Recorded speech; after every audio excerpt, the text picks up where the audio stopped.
आज के टॉपिक में हम पढ़ेंगे क्लाउड सीडिंग और आर्टिफिशियल रेन। देखो बेटा, अगर ये हमारे पास लैंड है और ये हमारे पास है सन, ठीक है बेटा। ये सन की जो किरणें जमीन पे पड़ती है, तो जो ये इनकमिंग सोलर रेडिएशंस है इनको बोलते हैं हम insolation. These incoming solar radiation जिनको हम इंसोलेशन बोलते हैं, जो ये सोलर रेडिएशंस है, जो ये इलेक्ट्रोमैग्नेटिक रेडिएशंस इसमें है, उनका जो वेवलेंथ होता है, वेवलेंथ जिसको हम लैम्डा से रिप्रेजेंट करते हैं, वो कम होती है। लैम्डा कम होती है तो लैम्डा और फ्रीक्वेंसी का इनवर्स रिलेशन है आपस में। मतलब ये हो गया, अगर किसी इलेक्ट्रोमैग्नेटिक रेडिएशन की वेवलेंथ कम होगी, उसकी फ्रीक्वेंसी ज्यादा होगी, और अगर फ्रीक्वेंसी कम होगी तो वेवलेंथ ज्यादा होगी। यही हो गया इनवर्सली प्रोपोर्शनल का मतलब यही होता है। अब ये जो इनकमिंग सोलर रेडिएशन जिसको हम इंसुलेशन कहते हैं, इनका जो लैम्डा होता है, इनका जो वेवलेंथ जो इनकी होती है, ये वेवलेंथ जो होती है ये कम होती है इनकी। और उसकी वजह से क्या है कि जो एनवायरनमेंट में हमारे पास गैसेस हैं, green house gases like carbon dioxide, water vapour, वो इन इनकमिंग सोलर रेडिएशंस को ट्रैप नहीं कर पाती। बात समझ आ रही? और जब ये जमीन पे गिरती है तो जमीन इसको वापस रेडिएट कर देता है, इन रेडिएशंस को। और अब इनको हम क्या कहते हैं? अब इनको हम कहते हैं टेरेस्ट्रियल रेडिएशंस।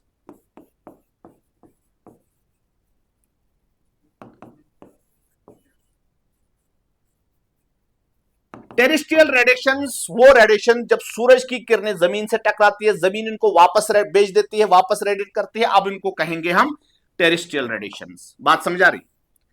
ये जो टेरेस्ट्रियल रेडिएशंस होती है, ये वाली रेडिएशन, इनका जो वेवलेंथ होता है, लैम्डा होता है, वो बढ़ जाता है। इसका मतलब इनकी जो टेरेस्ट्रियल रेडिएशन का लैम्डा अगर ज्यादा होगा तो फ्रीक्वेंसी क्या होगी? कम। इंसुलेशन जो होती है, इनकमिंग सोलर रेडिएशन, उनका जो लैम्डा होता है कम, फ्रीक्वेंसी होती है ज्यादा। बात समझ आ रही? अब ये जो वाटर वेपर, कार्बन डाइऑक्साइड जो गैसेस एनवायरनमेंट में है, ये इन टेरेस्ट्रियल रेडिएशंस को ट्रैप करती है।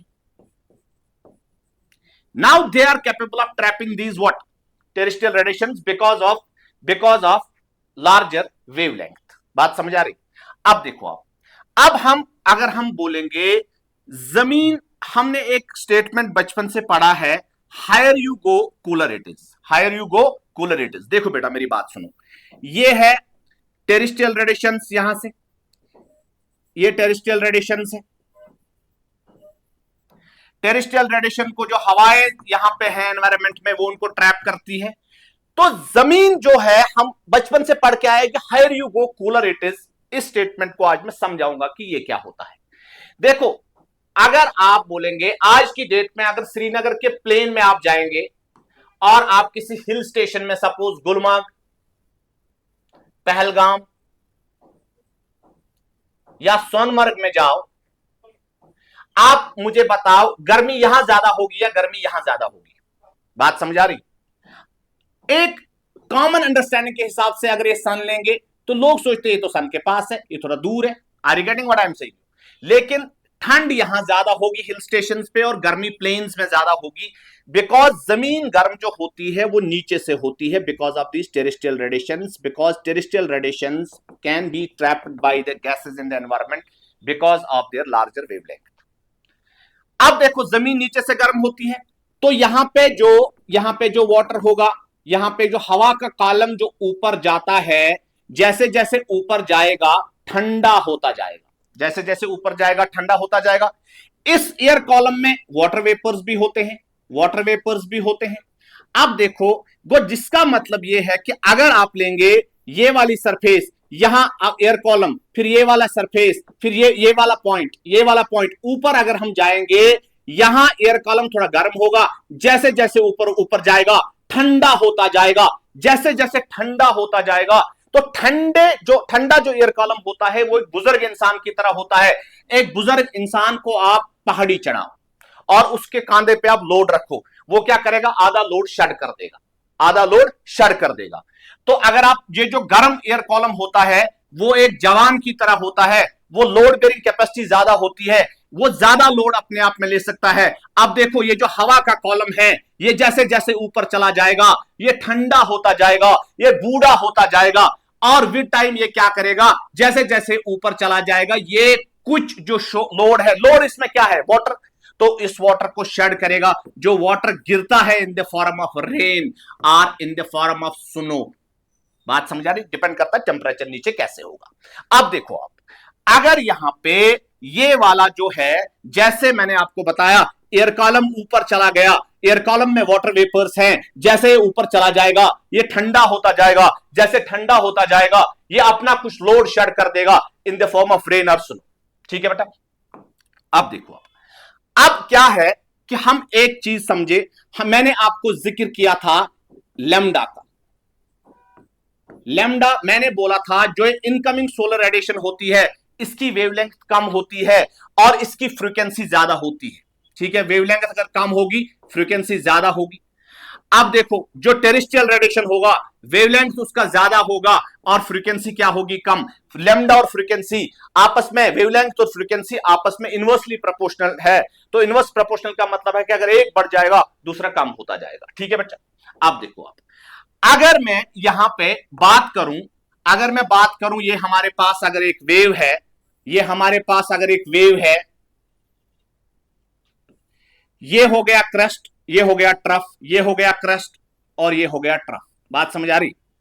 अब देखो दो कंजिक्यूटिव क्रस्ट के बीच में ये जो डिस्टेंस है इसको हम लैम्डा कहेंगे, या दो कंजिक्यूटिव ट्रफ्स के बीच में जो डिस्टेंस है उसको भी हम लैम्डा कहेंगे। लैम्डा को wavelength can be defined the distance between two consecutive crest or two consecutive troughs. ये जो लैम्डा है इसका एसआई यूनिट मीटर है, इसका एसआई यूनिट क्या है, मीटर। अब देखो अब फ्रीक्वेंसी जो है, फ्रीक्वेंसी हम बोलते हैं कि एक वेव अगर एक पॉइंट लेंगे यहां पे, if we will take a point here, हम देखेंगे इस वेव इस पॉइंट से कितनी वेव्स एक सेकंड में पास करती है वो उसका फ्रीक्वेंसी हो गया। अगर दो वेव्स एक सेकंड में इस पॉइंट को क्रॉस करेंगी तो फ्रीक्वेंसी 2 होगी, अगर 3 वेव्स करेंगी तो 3 होगी। जो फ्रीक्वेंसी जो है, फ्रीक्वेंसी का जो एसआई यूनिट है वो है सेकंड इनवर्स आर हर्ट्ज। बात समझ आ रही। अब देखो अब मैं क्या कहना चाहता था आपसे, मैं कहना चाहता हूं ये आपसे कि ये जो हवाएं ऊपर जाती हैं तो ऊपर ये क्लाउड बनाती है, बादल जिसको कहते हैं, ये बादल बादल बादल बादल बादल बने। बात समझा रही। अब देखो कल को मान के चलो एक आईपीएल का बहुत इंपॉर्टेंट मैच है या किसी बड़े आदमी की शादी है, मैरिज, तो और कल वेदर प्रेडिक्शन यह है कि बारिश होगी, हम चाहते हैं कल बारिश ना हो। तो एडवांस टेक्नोलॉजी की वजह से हम क्या करते हैं, हम इन बादलों में या तो हम सिल्वर आयोडाइड क्रिस्टल्स, या तो हम पोटेशियम आयोडाइड क्रिस्टल्स, या तो हम ड्राई आइस जिसको हम सॉलिड कार्बन डाइऑक्साइड भी कहते हैं, सॉलिड कार्बन डाइऑक्साइड, या तो हम इसमें लिक्विड प्रोपेन बेचते हैं। अगर टेम्परेचर यहां थोड़ा ज्यादा हो तो कोशिश करते हैं, हम प्रेफरेंस कर देते हैं लिक्विड प्रोपेन ही बेचें। ज्यादा जो यूज होते हैं केमिकल्स इसमें वो potassium, silver iodide and potassium iodide. बात समझ आ रही। ये सिल्वर आयोडाइड और पोटेशियम आयोडाइड हम इन क्लाउड्स में क्यों हम चूज करते हैं, बिकॉज जो इनका क्रिस्टलाइन स्ट्रक्चर है वो आइस के क्रिस्टल के साथ मिलता है। अब जब यहां पे हमने भेजा इनको तो ये क्या करते हैं, ये एक न्यूक्लियस प्रोवाइड करते हैं।